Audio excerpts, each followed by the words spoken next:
Hey everyone, welcome to my channel. Just did a short little while ago about some Swedish Hill New York table wine that I picked up, and I picked up two pork loin center cut roast, boneless. Here's the boneless roast. Got the Swedish Hill wine right here. There it is, New York Swedish Hill semi-sweet red wine. I like to use with that. What I got over here is I have some mushrooms. I'm going to keep them whole. I got some petite baby carrots that are right there that are already pre-prepared. I have some onions that are pre-sliced up. Thank you to Mrs. T-Bird. I also have some whole garlic cloves in there. And I've got this green pepper that she sliced up for me. She did all the work. I'm just going to put it together. I also have some minced garlic. I got some thyme over here. I got my Himalayan coarse salt, which I may not use because I have this Himalayan pink salt with thyme and rosemary here. Some coarse black pepper. I got some parsley, some minced garlic, which I'll probably use because I don't have too much fresh garlic cloves because I think I ate them all. I also have some bacon over there, Michael. Oh, Michael Stacking. Eat your heart out, brother. There's some center cut Oscar Mayer bacon. That's going to be good. Well, let's put this together because I got to get this all together and get this in the oven and get it cooking up. I've got the oven preset for 350 degrees. Yeah, maybe it's a little warm. If you're going to cook a roast for a long time, I would recommend a lower temperature, probably like around 285, 290 degrees, and you cook it a lot longer. But it's right now, I think it's about 6:30. Yeah, 6:37 p.m. Eastern Standard Time. I'm a little behind the eight ball here, but we're going to get this going. Alrighty. First of all, I think what I'm going to use a little Kirshner sea salt, just a little bit. I usually like to put some sea salt on my meats before I cook them. Um, Sometimes I like to let them set in a little bit. Oh man, look at the back part of that. Oh, that's awesome. Look at that. I think I'm gonna put that on the top part. I'm just gonna lightly sprinkle this Kirshner sea salt on there. Don't want a lot. If you got high blood pressure, you don't need to use the salt. Don't need to use the salt. It'll be fine without it. Just a light sprinkle there. All right, let's see. Oh man, I think what I'm going to do is I'm going to stand them up like that. Yeah, I'm going to stand them up like that. That's how I'm going to do it. That way, you got room for more of my vegetables. Okay, I'm going to take some of the carrots. Going to put them down on the bottom here. Nice layer of fresh petite baby carrots. Put some over on the other side. Don't need all of those. Mrs. T-Bird, she opened up both bags. Got too much. Oh well, I'll just throw them in there. I'll put them all in there. A little too much, but that's fine. Put those down there. I'm going to put some of these mushrooms. There's some awesome mushrooms. These are really good. I love mushrooms. Just going to set those in there. A lot of times you might cut them up. I'm going to leave them in her whole this time. If you got a bigger pan, you got some roast. You can also use some baking potatoes, some small baking potatoes about the size of these mushrooms, and those work really good with any kind of a roast, whether it be beef or pork. And you cook it in the oven like that, and that takes care of those. I'm going to throw those in the sink, and I'll wash them afterwards. Let's see here. Let me get this piece out of the way. I should have probably put this in first. Oh, let's see. Yeah, I should have put that in first. That's fine. I'm just gonna put that down in there like that. Wrap it around. The green pepper gives it a little bit nicer, a little unique flavor. Also, a lot of times sometimes I'll dress it up on the top like that. Uh, I don't know how much I got left. I'm just gonna bring it around the outside edge like that, down and around, neat, over like that. Got a little extra here. Now I'll put that down along that side, right there. I think you guys can see that all right. Yeah, you can. All right. And Mrs. T-Bird was kind enough where she's a little busy at work right now. I told her she's had a busy day working last night and tonight. And I said, I'll take care of dinner. I'll do all the cooking. But she did help. cut this stuff up and prepare it so I didn't have to work as hard. I'm just going to take the onions. I like to keep the onions, especially usually either underneath or in between, so they cook. And the meat absorbs a lot of the flavors from the vegetables and the onions. I'm just going to place a few of them here and there. I'll put one over there. And like I said, a lot of times I use a lot of garlic. I love garlic cloves. And if you cook with whole garlic cloves like these, I've only got a couple of them left. I don't got many, so I'm going to be using some of the minced garlic. I usually like to put, sometimes I'll cut little holes in this, whether it be beef or pork. I'll make like a little incision like that, and I'll take the clove like that, and I'll take the clove and I'll put it right down inside the meat. Put it right down inside the meat in periodic places, and that'll help flavor that. I don't know if you saw that. That clove is tucked right down inside there. I should have did that with the other one. Yeah, let's do that with the other one. And this one particular one, instead of putting it there off to the side, I got to make a bigger slit here. Like I said, there's that garlic clove, and I'm just going to open that up a little bit, and you can see that garlic clove. I'm going to push that right down in there. I like to do that a lot of times. It tastes very, very good. Gives you a really good flavor. Okay, let's see. Don't really need thyme. I'm going to need some minced garlic because of the fact, like I said, I don't have a lot of garlic cloves. If I would have known that when I was down to the store buying this roast, I probably would have bought more garlic cloves. But I'm going to take some of this minced garlic. I'm just going to drizzle it over the whole area. Probably, I don't know. All depends on how much you like garlic.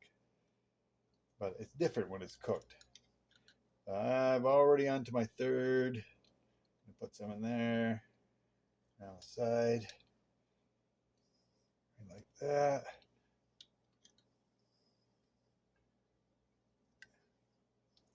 You can never overdo it when you're cooking. Never overdo it. There we go. That should be good there. I'll put a little on the top here. There we go. Set that right there. Okay, and she also cut up some celery. Celery is pretty good. It doesn't give a whole lot of flavor, but I'm going to put some celery. I don't think I'm going to use all this because I'm starting to run out a little bit of room. I'm just going to put some of this celery over the top, all over the vegetables. I should have had a bigger pan, I think. Yeah, just me and Mrs. T-Bird, just cooking for me and her. Oh, I love to eat, though. I eat a lot. Got to keep up my energy. Okay, there we go. Can't forget about the bacon. No, can't forget about the bacon. Bacon's coming next. Bacon's going to be put right over the whole top here.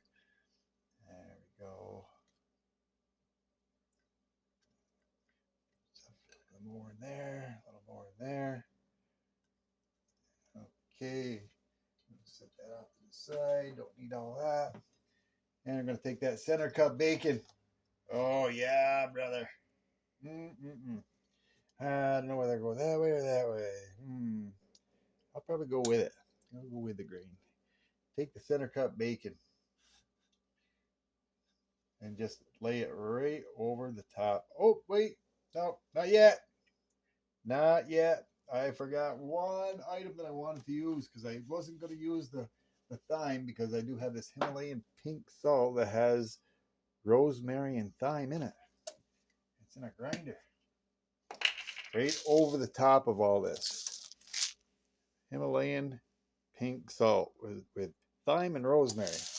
And grind some of that up right over the top of everything, especially the meat. You can be as generous as you want with it.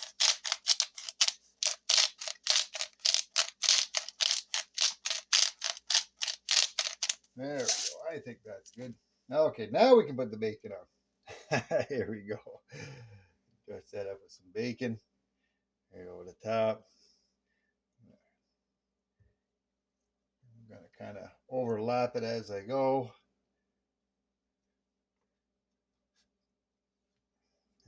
go. That out of there. Tuck that down in there. Get one more, get down in there and right in the middle. Let me see here. Use my knife. It's not my weld and carry knife, but it's my knife, cooking knife. One of my cooking knives. Tuck that down in there like that. I sometimes like to put a layer underneath the meat as well, underneath the Pyrex dish before I put my meats in there. I didn't do it this time.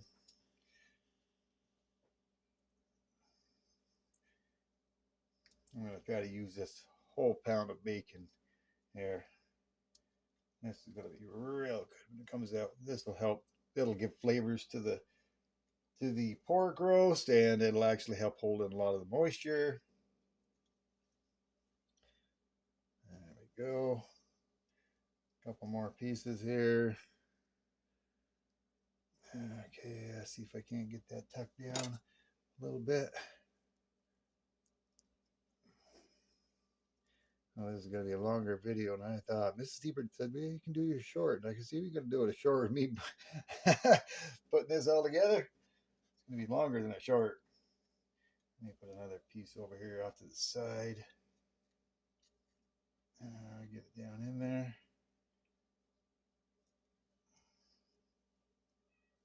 Oh, this is going to be so good when this is done. Oh man, this is going to be awesome. Yeah, we'll just go back over the top. Like I said, I'm going to use all of that bacon. I'm going to use all of that bacon. I'm going to go right back over the top. Oh, that way.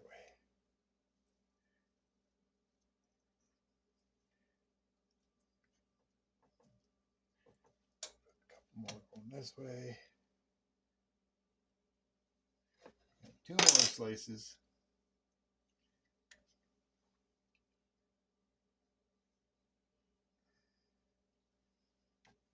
One more. Where are we going to put it? There we go. Okay. There's all the bacon. There's pretty much all the ingredients. There's other ingredients and other things you can use. I got a paper towel here. Wipe my hands a little bit. Now comes for the red wine. All we're going to do is take this red wine, and you don't add any water. Instead of using water, we're going to use red wine. Red wine. This is Swedish Hill. I can't know how to pronounce that, but it's Svenska red wine. It's a New York red semi-sweet table wine. And all we're going to do is off on the sides. This is going to be make our broth, and it's going to cook right in with it. So anywhere you want, because it's all going to flow together, just pour some red wine in there until you're probably about halfway full, halfway on your dish,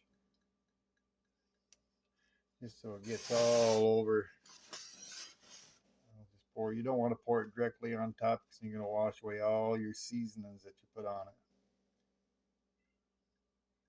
I'm hoping you can see me pouring that in there. Yeah, you can see that. Okay, I'm probably, well, hold on a minute here.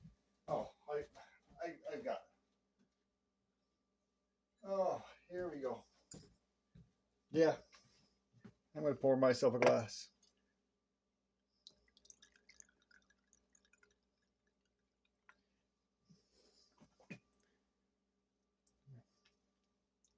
Little smell test, little taste.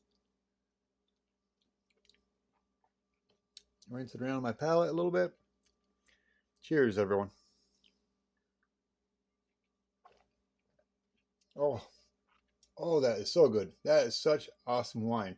I love this New York semi-sweet table wine.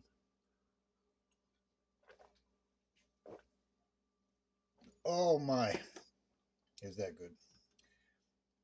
And when you're cooking with it, it's even better. I'm going to finish topping that off. I'm almost halfway. I'm looking off to the side and the bottom. I'm almost halfway full. I don't want to overfill it because all the meat and everything is going to make its own juices, and you don't want it to overflow. But when you do put it in the oven, you're going to want to turn around and have another dish underneath, just in case you have any types of spillage. So let me take my glass over there. I think I'm going to fill up another glass and have another glass of that Swedish Hill red wine. Let me see here if I can find that big dish. Oh yeah, here it is. There it is. Yeah, I'm just going to use this big tray I have right here. It's a huge tin. I'm just going to stick that in the oven. Right out of room here. Let me see. Oh, let's see. Place that right over there. There we go. And that's all set to go. There we go. I'm going to set that right in there. Got the oven, like I said, 350 degrees. I might turn that down a little bit. That's a little bit too hot to be cooking that. But I don't want to eat at 11 or 12 o'clock tonight. But I'm going to turn the heat up a little bit. I might knock it down to 325 possibly and let that cook for about, I don't know, 2-3 hours, and I'll check on it. And then might cook it another few hours after that. But let me dismount you and show you guys the top here. Here it is, everyone. Is that going to be good? The roast is underneath all that bacon. There's all of our vegetables with carrots on the bottom. Then the mushrooms. And we have some garlic cloves that I put inside the meat. And some celery, green peppers, onions diced up. And it's all set to go. Alrighty, guys. Please like, comment, subscribe. Alright. T-Bird out. Bon appetit.